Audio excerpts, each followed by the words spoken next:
আসসালামু আলাইকুম ওয়া রাহমাতুল্লাহি ওয়া বারাকাতুহু।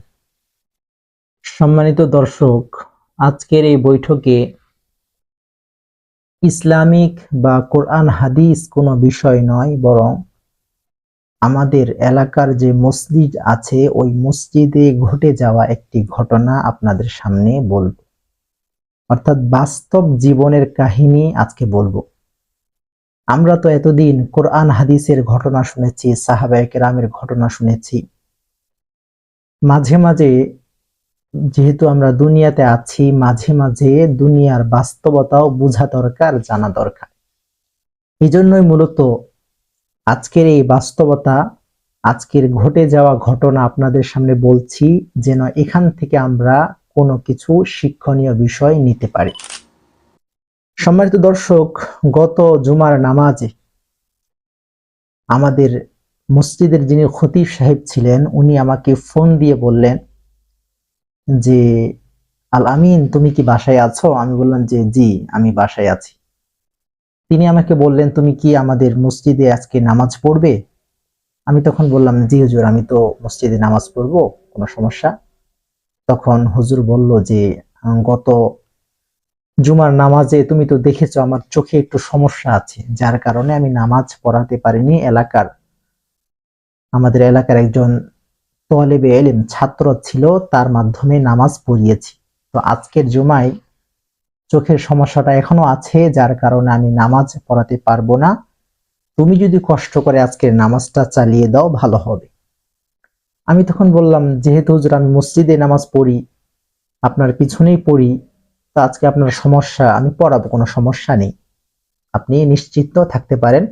হুজুর বলল যে আমিও যাব, কোনো সমস্যা নেই, আমি থাকবো, আপনি শুধু নামাজটা পড়াবেন। আমি তখন বললাম ঠিক আছে, কোনো সমস্যা নেই। এরপরে মসজিদে আজান দিল, মসজিদে গেলাম। যাওয়ার পরে বয়ান করলাম, খুতবা দিলাম, নামাজ শেষ করলাম। নামাজ শেষ করার পরে দোয়া করলাম।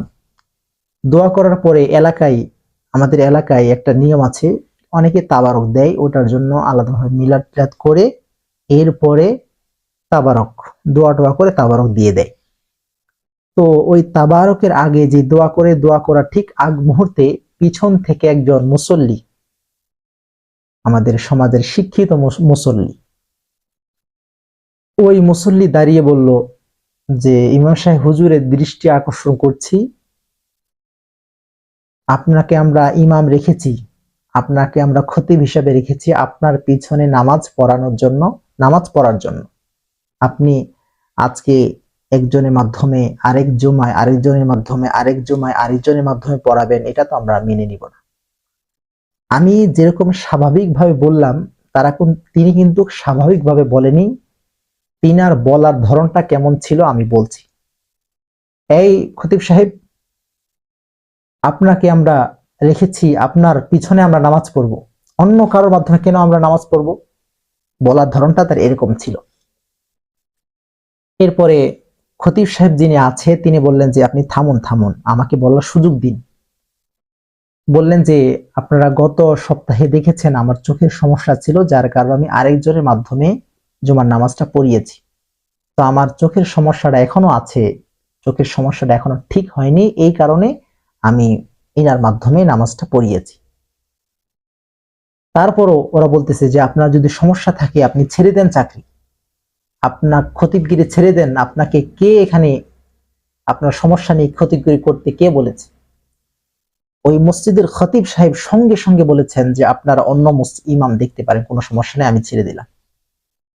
এরপরে তার বলা একটু একটু নিম্নস্বর হয়ে গেছে, উচ্চ কণ্ঠ থেকে নিম্ন স্বরে চলে এসেছে। সম্মানিত দর্শক, আপনাদের উদ্দেশ্যে আমি বলতে চাই, দেখুন, ইমাম সাহেবকে স্বাভাবিকভাবে যদি উনি বলতো যে ইমাম সাহেব, হুজুর আপনি তো গত 3 জুমা থেকে অন্য অন্য ইমাম সাহেবের মাধ্যমে নামাজ পড়াচ্ছেন, আপনি কেন পড়াচ্ছেন না, কোনো সমস্যা আপনার? এই কথা স্বাভাবিকভাবে বলতে পারত। কিন্তু তিনি তা না করে অভদ্রের মতো বললেন যে আপনাকে আমরা রেখেছি, আরেকজনের পিছনে আমরা কেন পড়ব? অথচ ইমাম সাহেবের থেকে আগে যারা নামাজ পড়িয়েছে তারা যোগ্য বেশি, তারা আলেম মানুষ। আমি পড়িয়েছি, আমার আগের সপ্তাহে আরেকজন পড়িয়েছে, উনিও আলেমের মতো। আরেক জুমায় আর যিনি পড়িয়েছে উনিও আলেম। তো আলেম পড়ালে তাদের সমস্যা কোথায়? যদি এরকম হতো যে ইমাম সাহেব যোগ্য মানুষ, তিনি অযোগ্য কোনো লোকের মাধ্যমে ইমামতিটা করিয়েছেন, যদি এরকম বিষয়টা হতো, তখন তারা বলতে পারতো যে আপনাকে আমরা রেখেছি, আপনি একজন যোগ্য ইমাম, আপনাকে রেখেছি, আপনি কেন অযোগ্যদের মাধ্যমে নামাজ পড়াবেন? এটা বলার একটা কি ছিল, সুযোগ ছিল। কিন্তু তা না করে ইমাম সাহেবের সমস্যা, যদি সমস্যা না থাকতো তারপরও একটা কথা ছিল, সমস্যা তারপরেও ইমাম সাহেবের সাথে এরকম উচ্চ কণ্ঠে কথা বলা, আমি মনে করি আমাদের সমাজে এখন মূর্খতা বেড়ে গিয়েছে। সম্মানিত দর্শক, আমরা যারা ইমাম সাহেব আছি, যারা খতিব সাহেব আছি, আমরা যারা আলেম আছি, আমাদের উচিত আমাদের জায়গাগুলোকে পাকাপোক্ত করা।